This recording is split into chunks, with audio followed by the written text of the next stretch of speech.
Erick Thohir terpilih sebagai Ketum PSSI. Erick Thohir terpilih sebagai Ketua Umum PSSI yang baru. Menteri BUMN itu akan menjabat sebagai Ketum PSSI untuk periode 2023-2027. Direktur Teknik PSSI Indra Safri memberikan selamat untuk keberhasilan Erick Thohir menduduki PSSI 1. Namun ia juga mengingatkan Erick akan padatnya jadwal Timnas Indonesia di berbagai kelompok umur pada 2023. Lebih lanjut, Indra Safri mengaku sudah berbicara langsung dengan Erick Thohir. Ia pun menyampaikan kondisi yang sebenarnya terjadi di Timnas Indonesia di berbagai kelompok umur. Menurut Indra, Erick Thohir cukup antusias dengan perkembangan Timnas Indonesia U20, bahkan Erick berencana akan langsung mengunjungi skuad Garuda Nusantara.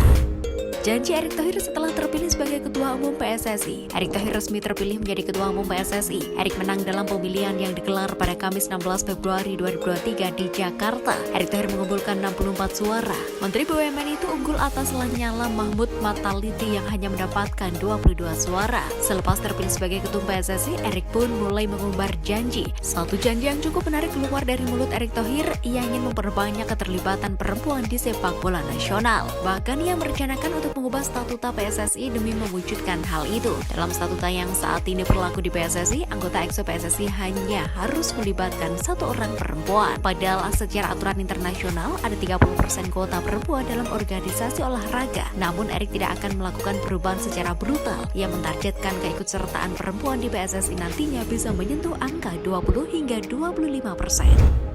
Kronologi ribut-ribut di KLB yang berujung pemilihan ulang waktu PSSI. Mantan Wakil Ketua PSSI Cucu Sumantri menceritakan kronologi ribut-ribut di Kongres Luar Biasa KLB PSSI yang berujung pemilihan ulang Wakil Ketua PSSI. Pemilihan Wakil Ketua PSSI harus diulang akibat dugaan kecurangan terhadap calon Wakil Ketua PSSI Ratu Tisa Destria dan beberapa kandidat lainnya. Sebelumnya, Zainuddin Amali dan Yunus Nusi telah terpilih sebagai Wakil Ketua PSSI untuk periode 2023-2027. Amali mendapat 66 suara, sementara Yunus Nusi 63 suara, sedangkan Ratu Tisa memperoleh 41 suara. Namun sejumlah voters memprotes hasil tersebut. Beredar video manajer Perserang-Serang Pabai Karnawi mencak-mencak terhadap Ketua Komite Pemilihan Umum KPPSSI Amir Burhanuddin. Dari hasil pemilihan ulang, Wakil Ketua PSSI menetapkan Ratu Tisa sebagai Wakil Ketua PSSI 1 dan Yunus Nusi menjadi Wakil Ketua PSSI 2.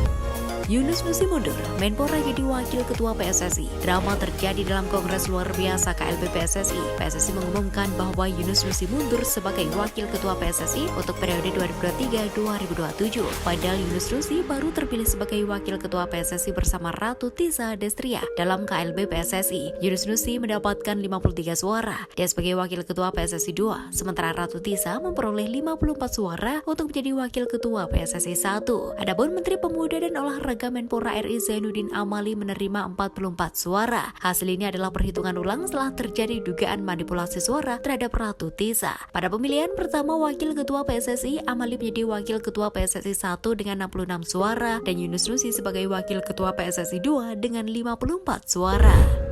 Nadeo Argawinata mudik ke Kediri bersama Bali United. Laga tandang Bali United ke markas Persik pada pekan ke-24 BRI Liga 1 2022-2023 di Stadion Brawijaya lalu sangat bermakna bagi Nadeo Argawinata. Inilah momen spesial bagi kiper nomor 1 Timnas Indonesia ini bisa pulang kampung dan bertemu keluarga besarnya di Kediri. Meski durasi pertemuan tak lama, setidaknya Nadeo bisa melepas rindu dengan keluarga. Kedua orang tua Nadeo, Anton dan Nino, sudah kangen berat. Mereka yang menemui Nadeo Argawinata ketika Bali United bertanding di Jawa Timur atau Jawa Tengah. Dua wilayah tersebut jaraknya tak terlalu jauh dari Kediri. Nadeo Argawinata biasanya juga baru bisa mudik ketika jeda atau libur kompetisi akhir musim.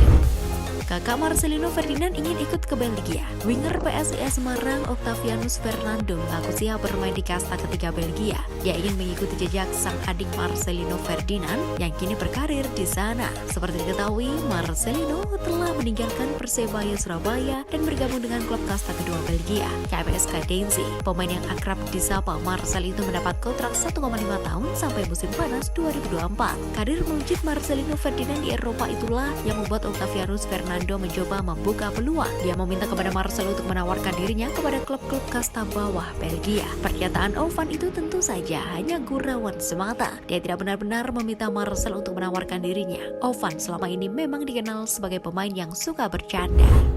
Thomas Doll kesal setengah mati Persija takluk dari Bayangkara FC. Persija Jakarta gagal meraih kemenangan usai takluk dari Bayangkara FC dengan skor 1-2 di pekan ke-25 Liga 1 2022-2023. Selepas pertandingan tersebut, Thomas Doll selaku pelatih Macan Kemayoran kesal setengah mati sampai menyebut anak asuhnya tampil layaknya pemain akademi. Untuk diketahui, Persija Jakarta dibuat malu usai kena comeback Bayangkara FC dalam laga yang berlangsung di Stadion Wibawa Mukti Cikarang, Kamis 16 Februari 2023 sore waktu Indonesia Barat. Selepas laga, Thomas Doll menyebut jika Persija Jakarta telah kehilangan poin penting di pertandingan ini. Ia pun mengatakan kalau anak asuhnya tidak bermain seperti biasanya.